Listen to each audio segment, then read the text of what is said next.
I turned to the mirror and didn't recognize myself in reflection. There was a huge scar all over my face.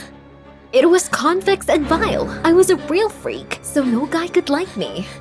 Thank God that scar is fake. I'm participating in an experiment from one fashion magazine. The goal is to see if I can find a boyfriend with such an ugly scar on my face in 3 days. If I manage, I'll get paid $1,000. My family was poor, and I couldn't dress cool and buy modern gadgets like everyone's. I felt a little outcast because of that. It's so humiliating being a beggar. Albeit beautiful, so I really needed that money. The curator forbade any way to insinuate that my scar was fake. If it popped up, then I definitely would never get the money. And every 3 hours, I had to send them my pics to chat so they make sure the scar was intact. But the thing was that I cheated the curators from the beginning. I have got a boyfriend, so it's sure to be easy money. I'm confident in my boyfriend Zach. He always said he would love me no matter what. I went to school, and everyone of course began to look back at me. Zach stood near the biology office and chatted animatedly with friends. "Zach, I'm here." Seeing me, he staggered off. I lied that I had an accident, and I said I loved him very much. But Zach replied with abomination that he couldn't date such a freak and just walked away. What? How? But he told me he would always be around. I had a hard time sitting out my lesson. But then I ran to the toilet. I wanted to get this makeup off sooner. And then I heard some girls whispering next to the stall. One of them said handsome Zach had finally dumped that freak and had already asked the main cheerleader out on a date. I was so bitter and resentful, but Zach would yet regret abandoning me. I came out of the toilet and confidently went to the gym. There was usually rugby team captain Chris practicing. He and Zach had long been at odds. I will win Chris, get money for the experiment, and at the same time, take revenge on Zach dating with his arch enemy. I walked up to Chris and immediately started flirting. That's what I knew. But he just rolled with laughter. He said that I was a beggar woman, and now with an ugly scar. What a jerk. I wanted to leave and push Chris, but he cornered me and started taking photos of me on the phone. Get off, Chris. That's enough. But he held me so tight that I couldn't even run away. But suddenly someone called out to Chris. That was the nerd from my class, Cody. He said the coach was looking for Chris everywhere. He let me go and quickly left. And I told the nerd Cody that I would have managed myself. Cody immediately apologized and said he just wanted to help and then offered a ride to the house. I didn't want to be seen with this loser. But I didn't seem to mind a car ride. And then it turned out he had a stupid bicycle. While we were on the way, I burned with shame, but it was better than listening to the chuckles of passengers on the bus. And Cody looked at me that and then. What are you looking at, loser? And then I thought, Cody was perfect for the experiment. I will quickly fascinate this muff and show the curators that I still found a guy. So when we drove up to my house, I asked him out on a romantic date in gratitude for the rescue. But Cody suddenly hesitated and said abruptly he was very busy in the evening and immediately left. I didn't believe my eyes. Did he just reject me? Damn. And I have little time until the end of the experiment. The next day at school was even worse. Everyone at school knew about my ugliness and called me names. And Zach began to avoid me and even hit a couple of times. But that's okay. I'll survive it. Now my goal is the nerd Cody. So I threw a nice note with 2 tickets to the cinema in his locker and wrote that I would wait for him after the lessons at the black door. As soon as the bell rang, I headed eagerly there. Cody will be mine. But local hooligans were standing there instead of Cody. They quickly looked over and the man ripped my backpack out of my hands. I tried to resist, but they grabbed me and held me while the ringleader searched for money in my backpack. And when he realized that there was nothing, he aimed it at a tree. Then I stepped on one guy's foot with all my strength and broke free. I wanted to take away my backpack, but I hurt my leg and bashed straight into the puddle. The guys only laughed loudly. When suddenly Cody appeared out of now here again. He so deftly knocked down the ringleader that the others immediately ran away. Look at you, nerd! He lifted me out of the dirt, took my backpack, and helped get to the bicycle. I asked him where he had learned this, to which he said he had once done karate. We were already late for the movie, so Cody offered to go home. This time I didn't mind. I even liked yesterday's bike ride. At home, Cody made me a compress from which the pain in my legs subsided. This was the perfect moment to get closer. I had already bent over to kiss him, but suddenly Cody pulled away and asked, where did I get that scar from?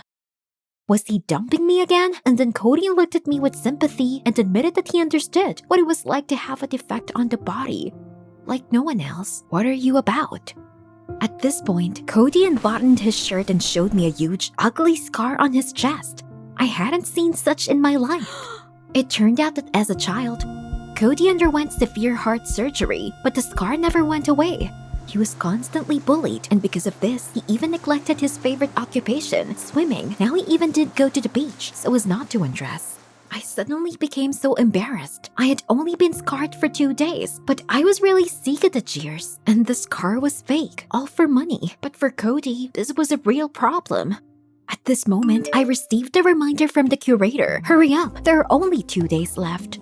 I realized there was an urgent need to act and invited Cody to the beach. When he saw me in a bikini, he would immediately agree to be my boyfriend. I began to say that scars should not prevent us from doing what we like, and that if I could walk around with a scar on my face, Cody should stop being shy too. I was scared that he would refuse me, but Cody said he had to think and would give an answer late in the evening. If he refuses, I won't get the money and everything was for nothing. So I was on edge all the evening. But suddenly a text came to me from Cody. He said he thought this through and would pick me up in the morning. The last day of experiment came in the morning and Cody and I went to the beach. There I began to strip to the swimsuit. Cody kept looking around and seemed very tense. I took his hand and said it wasn't as scary as he thought. He just had to decide once. Cody agreed and took off his shirt, but still tried to cover the scar with his hand. And that's where the ball came under our feet. It was Chris with his guys. They began to laugh at us and call us freaks from the Addams family. Cody immediately blushed, but I strongly took his hand. Let's go swimming, away from these dorks. We entered the water. Cody was delighted. It turned out he missed swimming a lot. We swam to a rock nearby that hid us from everywhere. Our eyes met, and Cody hesitatingly said he was in love with me in middle school. I did not expect this. He came close to kissing me, and I realized I didn't mind. But suddenly Cody changed in his face. Cody, what happened? I touched my scar, and I realized that silicone had peeled off the skin. I tried to stick it back, but it got worse. The scar just fell off my face. Oh no, I tried to explain to Cody about the experiment, but he didn't want to listen. He said he understood everything. I was with these rugby players and just wanted to expose him as an idiot. He immediately ran ashore and quickly left. Cody, wait! I came ashore and burst into tears at the understanding that Cody was the only one who treated me well. Even despite the scar and poverty, I messed it up. But at the same minute, the curator called via video link to find out the progress with the completion of the experiment and saw that there was no scar left. That's when the curator stated that they were depriving me of a cash prize. The experiment failed, but I didn't care.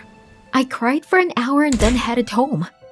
And when I slammed the front door, someone knocked on it. It was Cody. He was proudly following me. But Zach was on the doorstep, my ex. He quickly began to assure that he realized everything. I was the most beautiful girl in the world. I just had to tell him about the makeup right away. But I just slammed the door in front of Zach. I was very angry at this hypocrite and didn't want to listen to his apology. Then I decided that tomorrow I would apologize to Cody. He was now more important to me than any gadgets and money.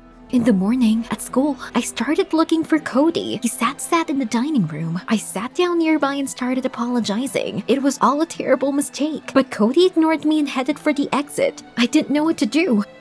In the meantime, I noticed how other guys were looking at me with sympathy. Screw you all. I only need Cody.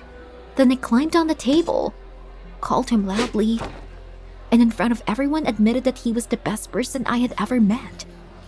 I wanted to be with him, and I apologized for deceiving him. But Cody didn't even turn around. Was he gone and we would never be able to communicate again for the first time? I felt what it means when you lose a dear person. How suddenly Cody, pushing the crowd aside, climbed on the table and kissed me. Everyone around clapped and loved. I put my hand on Cody's chest and felt the scars, and suddenly I realized that the heart of an incredibly beautiful person was beating behind them. I whispered, "It doesn't matter what you have outside and what you look like. The main thing is what a soul you have." At the same moment, I received a text from the curator about a new experiment.